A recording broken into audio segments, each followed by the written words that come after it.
जय गुरुदेव। गुरु ब्रह्मा गुरु विष्णु गुरुदेवो महेश्वर गुरु साक्षात परब्रह्म तस्मै श्री गुरुवे नमः। ओम बालार्क मंडला भासाम चतुर्बाहुम त्रिलोचनाम पाशांकुशवरा भीतिर्धारयन्तीं शिवाम भजे। या देवी सर्वभूतेषु मातृरूपेण संस्थिता लक्ष्मी रूपेण संस्थिता समृद्धि रूपेण संस्थिता नमस्तस्यै नमस्तस्यै नमस्तस्यै नमो नमः। प्रिय दोस्तों नमस्कार। सिद्ध साधनाएं चैनल पर मैं आप सबका हार्दिक स्वागत करता हूं, अभिनंदन करता हूं। आशा करता हूं आप राजी खुशी से होंगे, कुशल मंगल से होंगे।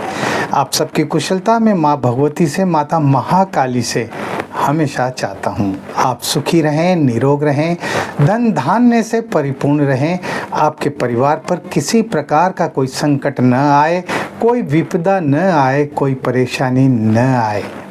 आपके परिवार में तमाम परिजनों के बीच में आपसी प्रेम का वातावरण बना रहे। दोस्तों इस वीडियो में मैं आपको तंत्र बता रहा हूँ। हाँ, पुष्प तंत्र। विभिन्न प्रकार के पुष्प होते हैं और उन पुष्पों के अलग अलग तंत्र प्रयोग होते हैं। तो मैं कुछ खास तंत्र प्रयोग आपको इस वीडियो में बताने जा रहा हूं। अगर आपने इनको किया तो निश्चित रूप से आपके घर में समृद्धि आएगी, आपकी मनोकामनाएं पूर्ण होगी। तो वीडियो बहुत इम्पोर्टेंट होने जा रहा है, पूरा देखें, स्किप ना करें।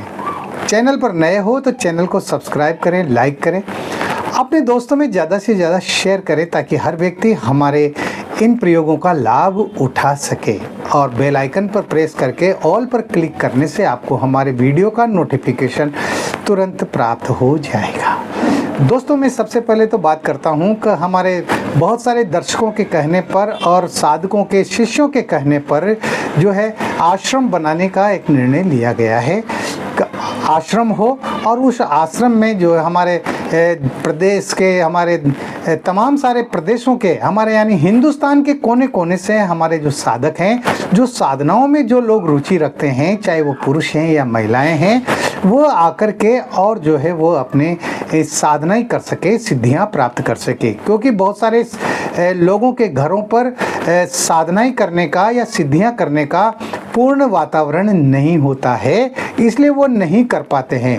तो यहाँ आकर के और वो 5 दिन, 10 दिन, 15 दिन, 20 दिन, जितने भी समय चाहे वो यहाँ रुक सके, उनके ठहरने की व्यवस्था हो, खाने पीने की व्यवस्था हो, तमाम सारी सुविधाएं हो और वो यहाँ पर निर्विघ्न रूप से अपनी साधनाओं को संपन्न कर सकें और अपनी सिद्धियां प्राप्त कर सकें। तो इसके लिए आश्रम की आवश्यकता है।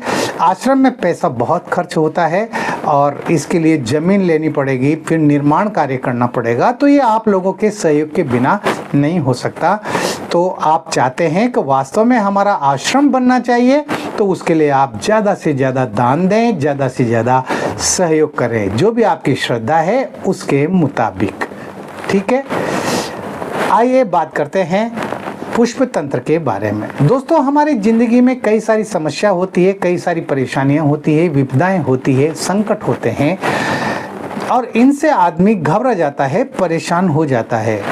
जब किसी भी प्रकार का कोई संकट आता है, चाहे वो नौकरी का संकट हो, चाहे वो परिवार के अंदर किसी सदस्य के द्वारा खड़ी की गई कोई भी परेशानी हो, तो इंसान को मुसीबतों का सामना करना पड़ता है। इसके साथ ही कुछ हमारे पूर्व जन्म के पापकृत दोष हैं, वह भी हमें परेशान करते हैं। हमारी कुंडली के जो ग्रह होते हैं, जब वो विपरीत अवस्थाओं में चलते हैं तो वह भी परेशान करते हैं, वो भी हमारी ज़िंदगी को तहस नहस करने का कार्य करते हैं, है ना। कोई भी ग्रह जब उच्च के होते हैं ना तो वह अपना अच्छा फल देते हैं, लेकिन यदि वही ग्रह कुमार्गी हो जाते हैं, नीच के हो जाते हैं ना, तो फिर वह कुफल देते हैं, यानी बुरे फल देते हैं और उनमें जो है आदमी की सारी जो है समृद्धि चौपट हो जाती है, उसका जो ऐश्वर्य है वह भी खत्म हो जाता है और उसको कई सारी मुसीबतों का सामना करना पड़ता है। विभिन्न प्रकार की आर्थिक परिस्थितियों से उसे जूझना पड़ता है, रोजगार ठप हो जाता है। अगर वो दुकान लगाता है, व्यवसाय करता है तो उसमें न्यूनता आ जाती है, व्यवसाय में आमदनी कम हो जाती है। या अगर नौकरी करता है तो नौकरी में भी जो है कई तरह की बाधाएं पैदा हो जाती है। लड़की की शादी समय पर नहीं होती, लड़के की पढ़ाई ठीक ढंग से नहीं हो पाती, कहने का मतलब मेरा ये है कि विभिन्न प्रकार की समस्याएं हमें चारों तरफ से घेर लेती है, तो ऐसी स्थिति में कुछ तंत्र प्रयोग होते हैं दोस्तों, जिनको करने से हमारी उन बाधाओं को हम जो है ख़त्म कर सकते हैं, उनको कम कर सकते हैं, है ना। तो इसके लिए मैं आज आपको पुष्प तंत्र बता रहा हूँ। हमारी प्रकृति ने हमें विभिन्न प्रकार के पुष्प दिए हैं, हज़ारों लाखों तरह की पुष्प हैं हमारी इस पृथ्वी पर, और वो तमाम सारे पुष्प जो है वो हमें देखने में अच्छे लगते हैं, उनमें सुंदरता होती है और वो हमारे मन को भाते हैं। इसीलिए तो हम भगवान के चरणों में, भगवान के गले में फूलों का हार बना करके पहनाते हैं, भगवान के चरणों में हम पुष्प चढ़ाते हैं। तो फूलों का महत्व हमारी ज़िंदगी में बहुत ज़्यादा है, यानी हमारी ज़िंदगी फूलों के साथ ही चलती है। और इनसे हमें ये भी शिक्षा मिलती है कि फूलों की तरह हमेशा मुस्कुराना सीखो, प्रसन्न रहना सीखो। किसी भी प्रकार की कोई विपदा आए, आपदा आए, परेशानी आए, तब भी मुस्कुराओ। गुलाब कांटों के बीच में खिलता है, लेकिन कांटों के बीच में रहकर भी वो मुस्कुराता है। इसी तरह से हम दुश्मनों के बीच में रहते हैं और हमारे चारों तरफ दुश्मन हो जाते हैं, लेकिन फिर भी हमें उन दुश्मनों के सामने भी हंसते मुस्कुराते रहना चाहिए। अगर आप मुंह बना करके रहेंगे, आप अपने चेहरे पर गम की लकीरें खींच कर रहेंगे और उदास रहेंगे ना, तो सामने वाला वो जो है कहेगा, सोचेगा, अच्छा हुआ, बहुत ज़्यादा 30 मार कहाँ बनता था, अब आ गया ना लाइन पे, अब संकटों में जी रहा है बेटा, और जो है सामने वाले को आप खुशियाँ दे रहे हैं। अगर आप दुखी रहते हैं, परेशान रहते हैं, तो सामने वाले को आप खुशियाँ प्रदान कर रहे हैं। तो इससे तो बढ़िया है ना कि आप दुख में भी मुस्कुराओ, संकट में भी मुस्कुराओ। हाँ, अरे भाई, दुख और संकट तो वो अपने समय पर ख़त्म होंगे ही होंगे वो तो, क्योंकि सुख भी जो है वो अल्पकालीन होता है, तो दुख भी अल्पकालीन होता है। दुख भी ज़्यादा समय तक नहीं टिकता, तो वो उसका भी समापन होता है, वो भी समाप्त होता है ना। लेकिन उसके लिए धैर्य रखना पड़ता है ना। और कोई व्यक्ति, कोई साधक जब किसी भी प्रकार की कोई उच्च कोटि की साधना कर लेता है, तो फिर उसके जीवन में तो दुख और संकट आते ही नहीं है। वो तो हमेशा पूरा जीवन उसका जो है निर्भय होकर गुजारता है और पूरी मस्ती के साथ गुजारता है ना। तो फूलों की तरह आप महके, आपका जीवन महके, और फूलों की तरह आप मुस्कुराएं, और विभिन्न प्रकार के जो पुष्प हैं, फूल हैं, उनसे आप अपने जीवन की तमाम सारी दुविधाओं को, बाधाओं को आप दूर करें, उनका निराकरण करें। तो इसमें आपको करना क्या है वो मैं एक एक करके आपको बताता हूँ, ध्यान से सुनें।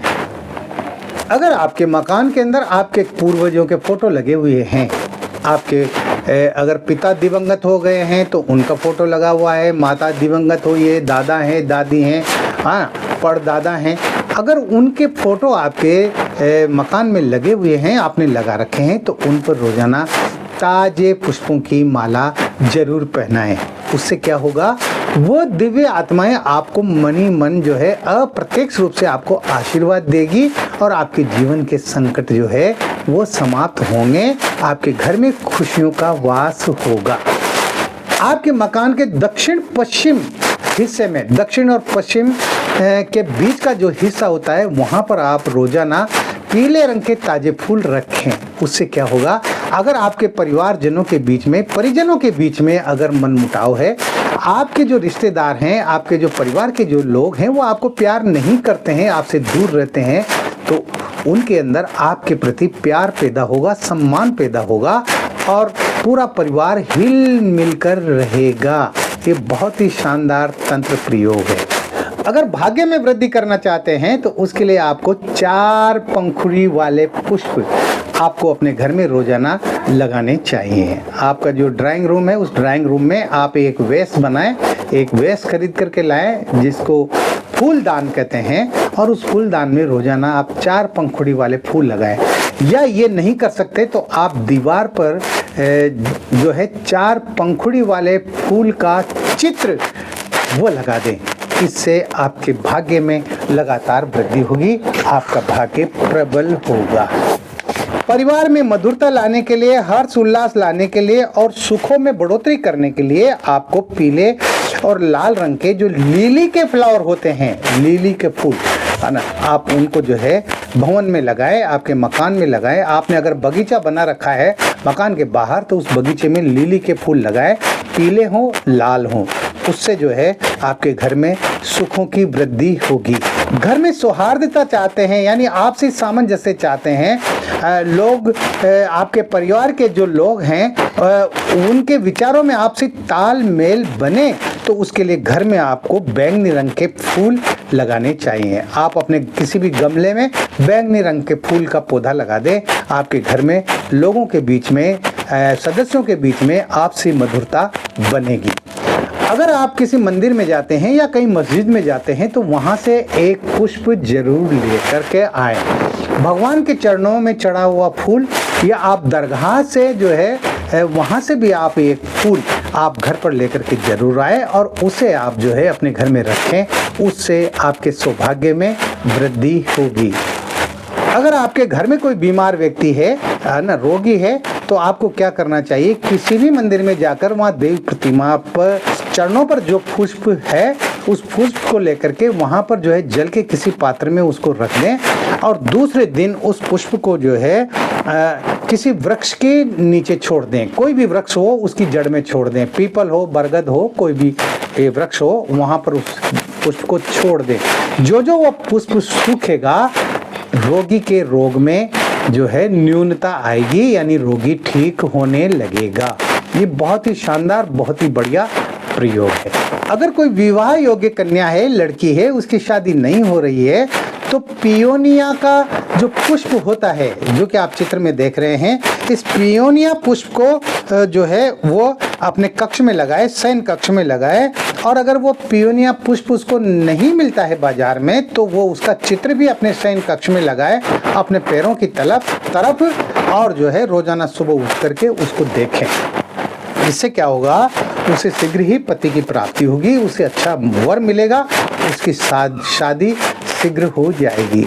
लेकिन इनमें धैर्य रखने की जरूरत है। समझ गए बात? नवजात शिशु है, यानी जो बच्चा जो जिसने जन्म लिया ही है, अब वो मान लो 2 महीने, 3 महीना, 4 महीने का है, 6 महीने का है, तो उसको कमल की पंखुड़ियों पर उसको लिटा दें। हाँ, किसी भी पूर्णिमा के दिन उसको जो है 15 मिनट, 20 मिनट, आधा घंटा उसको कमल की पंखुड़ियों पर उसको लिटा दें बच्चे को। इससे क्या है कि वो रोग मुक्त रहेगा, निरोग रहेगा।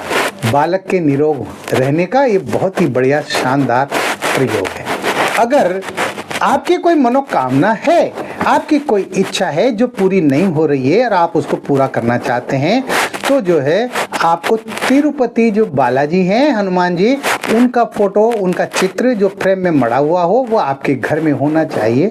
रोजाना 2 पुष्प आप उनके जो है तस्वीर पर चढ़ा दें, है ना। उनकी सामान्य पूजा करें और सामान्य पूजा करके 2 पुष्प, कोई भी पुष्प ले सकते हैं आप, गेंदा के फूल ले सकते हैं आप, गुलाब के फूल ले सकते हैं, कोई भी पुष्प ले सकते हैं। 2 पुष्प आप उनके चरणों में चढ़ा दें और जो मंत्र मैं बता रहा हूँ, इस मंत्र की सिद्ध माला, यानी जो रुद्राक्ष की माला है वो सिद्ध होना चाहिए। उस रुद्राक्ष की सिद्ध माला से आप जो मंत्र मैं बताने जा रहा हूँ, इस मंत्र की आप जो है सिर्फ 1 माला रोजाना कर ले।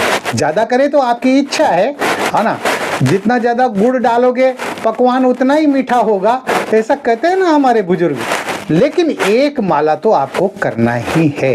तो मंत्र इस प्रकार है, ओम नमो वेंकटेशाय नमः, ओम नमो वेंकटेशाय नमः। अगर आप इस मंत्र की 1 माला रोजाना कर लेते हैं, ये प्रयोग आप किसी भी शनिवार से या मंगलवार से शुरू कर सकते हैं, तो निश्चित रूप से आपकी जो भी मनोकामना होगी, आपकी जो भी इच्छा होगी, वो अवश्य पूर्ण होगी। हाँ, इस तरह से ये पुष्पों का, फूलों का मैंने तंत्र प्रयोग आपको बताए हैं विभिन्न प्रकार के। आपको इन्हें करना चाहिए। अरे इनमें कोई पैसा नहीं लग रहा भाई, तो कम से कम तंत्र प्रयोगों को तो कर ही लिया करो। साधनाओं में तो पैसा खर्च होता है ना।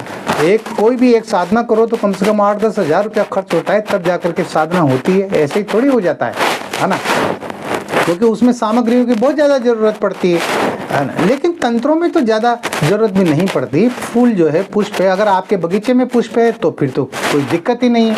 नहीं तो बाजार से आप खरीद करके लाएंगे तो 5 रुपये, 10 रुपये, 20 रुपये में जो है पुष्प आपको आराम से मिल जाएंगे। इन प्रयोगों को करके आपको अपनी ज़िंदगी को सुखी बनाइए, आप प्रेममय बनाइए, आप अपने आप को भाग्यशाली बनाइए। भाग्यशाली बनाना आपके अपने हाथ में ही है। इस वीडियो में इतना ही। मिलते हैं अगले वीडियो में नए प्रयोगों के साथ, नई साधनाओं के साथ, मंत्र यंत्र और तंत्रों के साथ, नई नई सिद्धियों के साथ। तब तक बने रहिए सिद्ध साधनाएं चैनल पर, जो आपका अपना है। किसी भी प्रकार की कोई बात है, कोई समस्या है, कोई दुविधा है, कोई परेशानी है, तो व्हाट्सएप नंबर जो चल रहे हैं स्क्रीन पर, इन पर आप मुझे मैसेज कर सकते हैं, इन पर आप मुझे कॉल कर सकते हैं। एक बात मैं बता दूं, व्हाट्सएप पर जाकर और कॉल बिल्कुल भी न करें। जब भी आप कॉल करें डायरेक्ट कॉल करें, इस बात का आप विशेष ध्यान रखें। और जब आप मैसेज भेजें तो लिख करके भेजें, वॉइस मैसेज बिल्कुल भी न भेजें, बिल्कुल भी न भेजें। हाँ, अगर आप वॉइस मैसेज भेजेंगे मैं उनको अनदेखा कर दूंगा।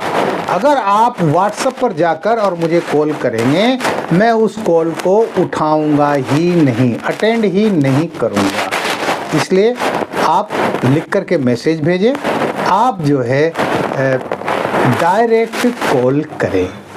आप खुश रहें, प्रसन्न रहें, हंसते रहें, मुस्कुराते रहें। जय गुरुदेव।